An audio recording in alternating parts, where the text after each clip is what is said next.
Hi students, welcome to Surendra भाई दी hashtag are classes.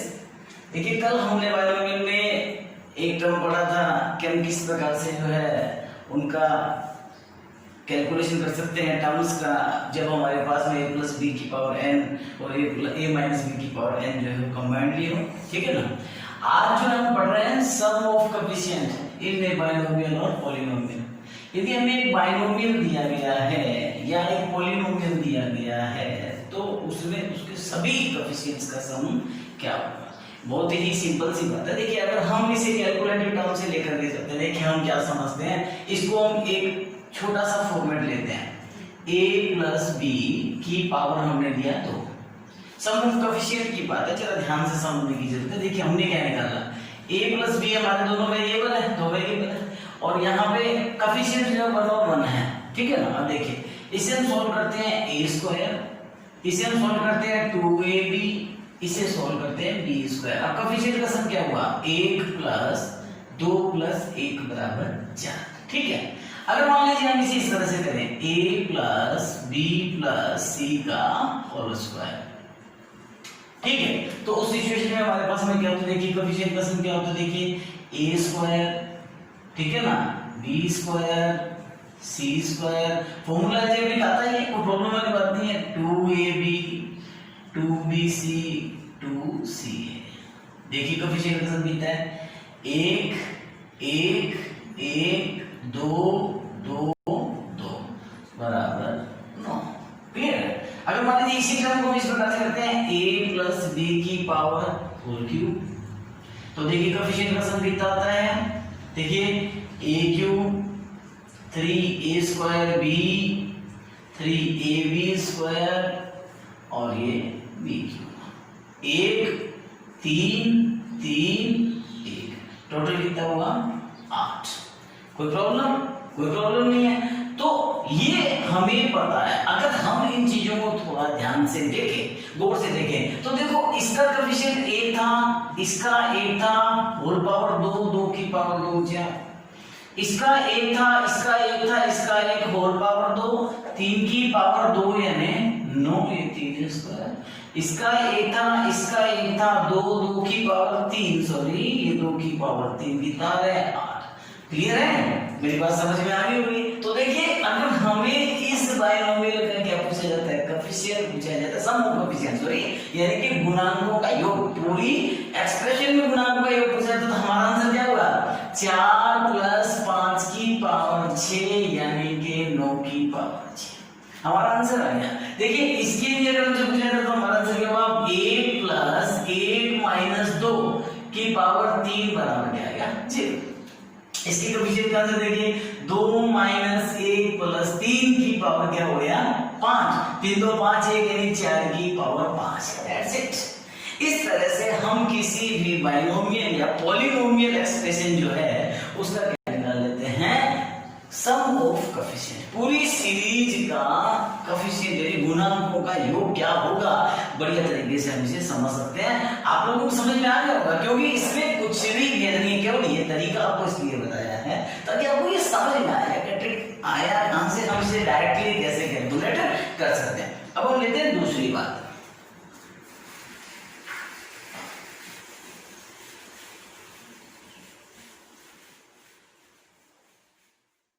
पढ़ते हैं टोटल नंबर ऑफ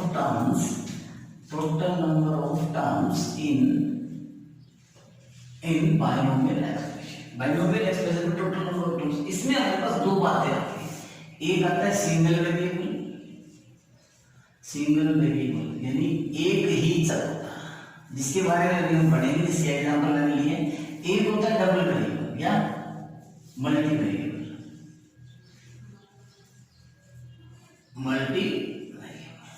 दो या दो से ज्यादा चर हो सकते हैं। देखिए अगर हमारे पास सिंगल वेरिएबल होता है तो उसे कैलकुलेट करने के लिए हमारे पास एक डायरेक्ट फॉर्मूला है जिसे हम यूज कर सकते हैं। इसके बारे में हम जानते हैं 1 plus x plus x square का होल स्क्वायर, इसके बारे में हम जानते हैं। तो हम इसको कैलकुलेट किस तरह से करेंगे, हमें क्या फाइंड आउट होगा, ये चीज हमें यहाँ देखना जरूरी है। क्या मिलता है इसे चेक करते हैं। तो इसका फॉर्मूला जो हमारे पास होता है a square plus b square plus c square plus 2ab देखना जरा, ठीक है, 2bc बिल्कुल चेक करेंगे, 2bc और फिर 2ac, ये टोटल अपने पास टर्म्स है, ठीक है ना। देखिए ये दोनों टर्म आपस में मिल गई है, तो हमारे पास टोटल वैल्यूज कितनी आ गई है। यहाँ एक बार फिर से मैं चेक कर लेता हूँ, फिर से देख लीजिए। इस फॉर्मूला को हम जानते हैं a square plus b square plus c square 2ab 2bc 2c, यही होता है।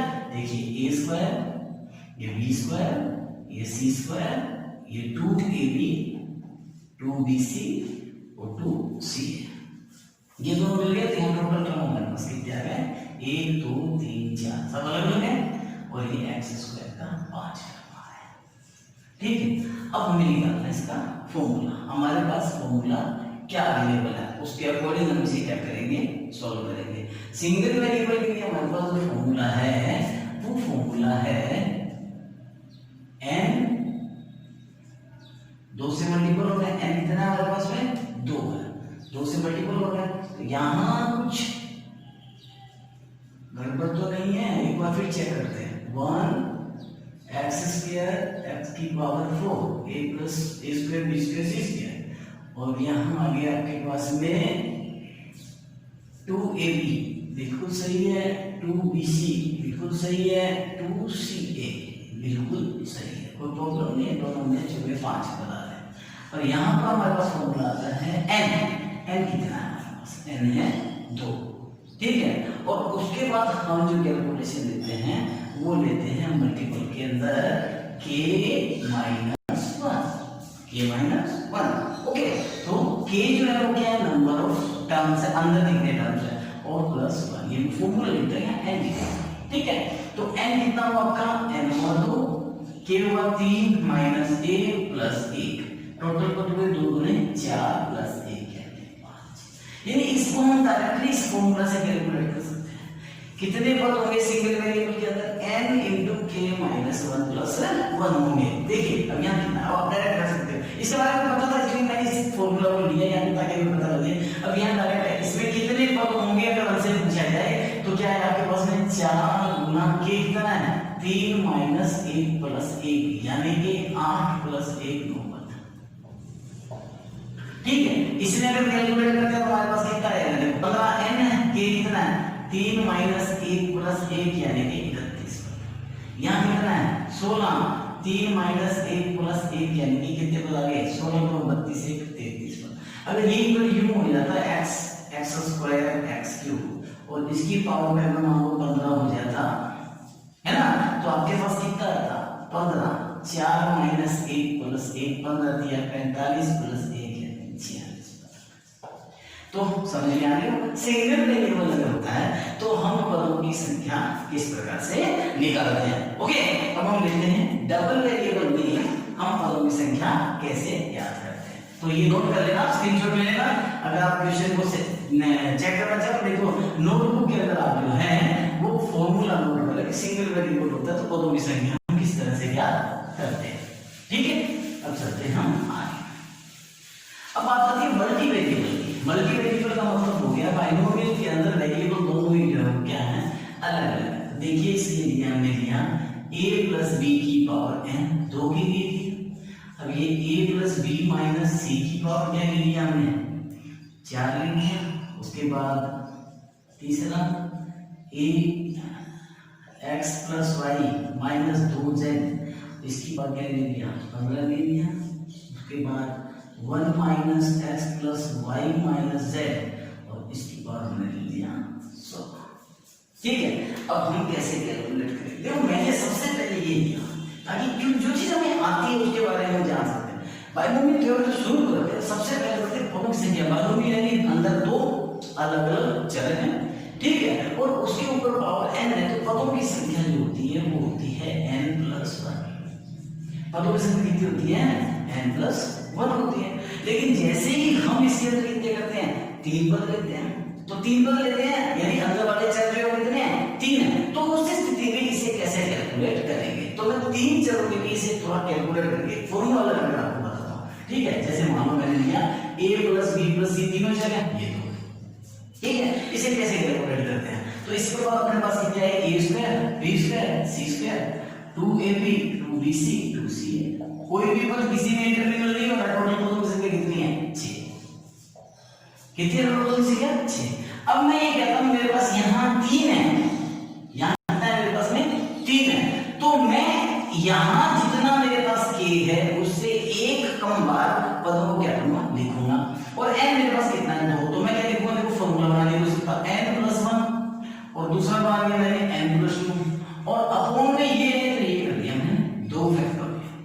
3 है ना, मैंने क्या कर दिया? 2 फैक्टोरियल। अब देखो मेरे पास n कितना था? n मेरे पास था 3, यानी 2 था तो ये 3, ये कितना हुआ? 4, ये 2 का ये कितना है? 6। ये लो सर, ये तो आपने इसके हिसाब से बनाया, अगर ज्यादा होता तो देखते हैं। उसी स्थिति को भी देख लेते हैं।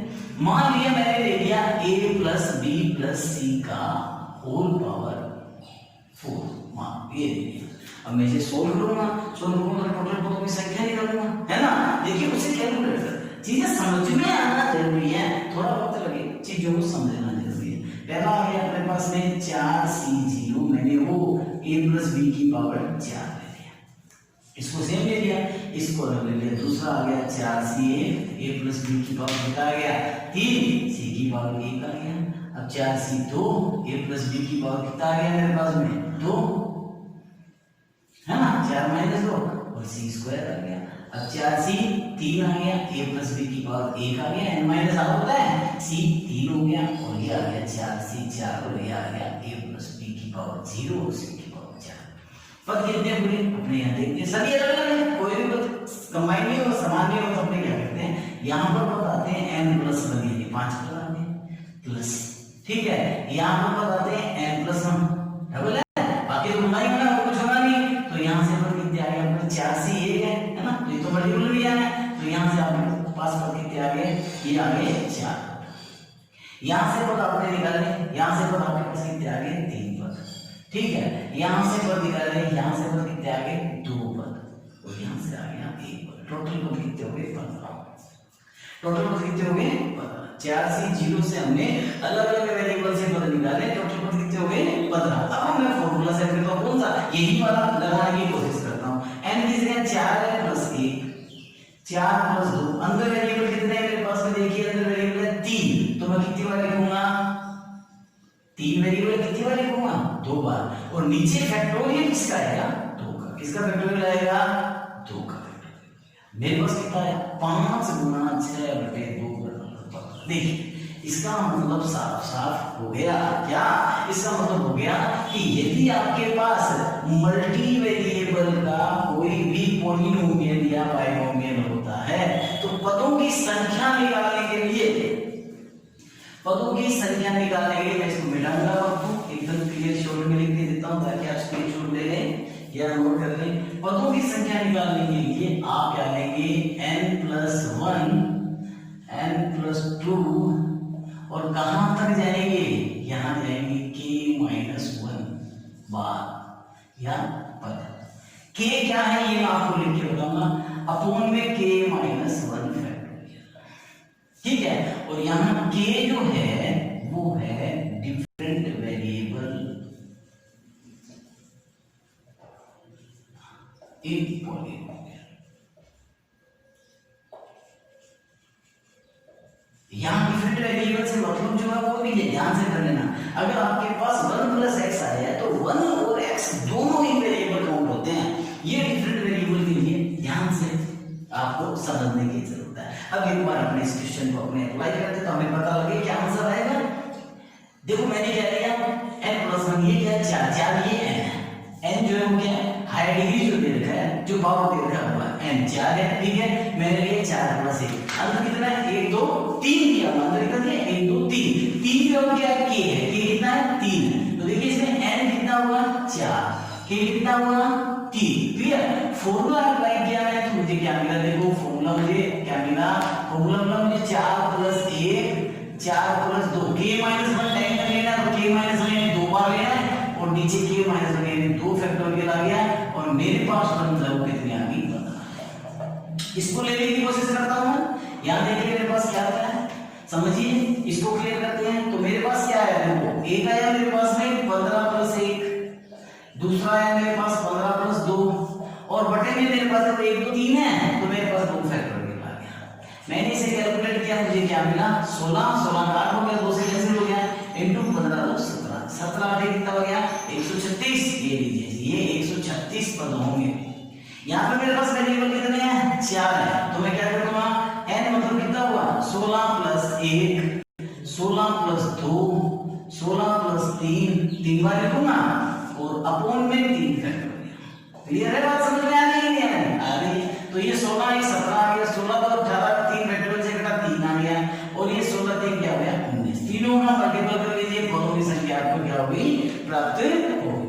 तो इस तरह से हम किसी भी बाइनोमियल या पॉलिनोमियल में पदों की संख्या क्या कर सकते हैं जब वेरिएबल जो है वो क्या होते हैं डिफरेंट होते हैं या एक से ज्यादा होते हैं। और अगर सिंगल वेरिएबल है उसके लिए भी मैंने आपको ये बताया था कि किस प्रकार से हमें यूज करते हैं। तो मैं एक बार इसकी समरी बना देता हूँ कि हमने आज क्या क्या पढ़ा, उसे आप एक साथ नोट कर लें ताकि आपको प्रॉब्लम नहीं आए। तो आप इसका स्क्रीनशॉट ले लें ताकि किसी भी तरह की प्रॉब्लम आपके सामने नहीं आए और नोट करना चाहे तो नोट।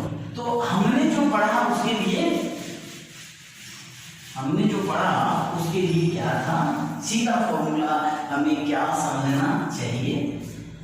पदों की संख्या हमारे हेडिंग है, पदों की संख्या किसमें है बाइनोमियल के लिए, यानी कि नंबर ऑफ टर्म्स टोटल कितनी है और कब, जब एक वेरिएबल हो एक चर हो तो उसके लिए क्या है n k माइनस 1 प्लस 1। ये फॉर्मूला लगाएं जहां n जो है वो घात है, n जो है वो क्या है बाइनोमियल पद की पूरी घात है और k जो है वो उसमें पदों की संख्या है। अंदर जो है 2 है 3 है, अंदर वाले पदों की क्या है संख्या। और दूसरा फॉर्मूला जो लगाया हमने वो लगाया जब चर 2 या ज्यादा हो, जब चर 2 या अधिक हो, चर जो है वो क्या हो 2 या अधिक हो, तो उस स्थिति के लिए फॉर्मूला जो था वो था n प्लस 1 n प्लस 2 और ये कितनी बार लिखा जाएगा k माइनस 1 टाइम और अपॉन में k माइनस 1 का फैक्टोरियल। That's it. और इस प्रकार से हम जो इसे ज्ञात कर सकते हैं।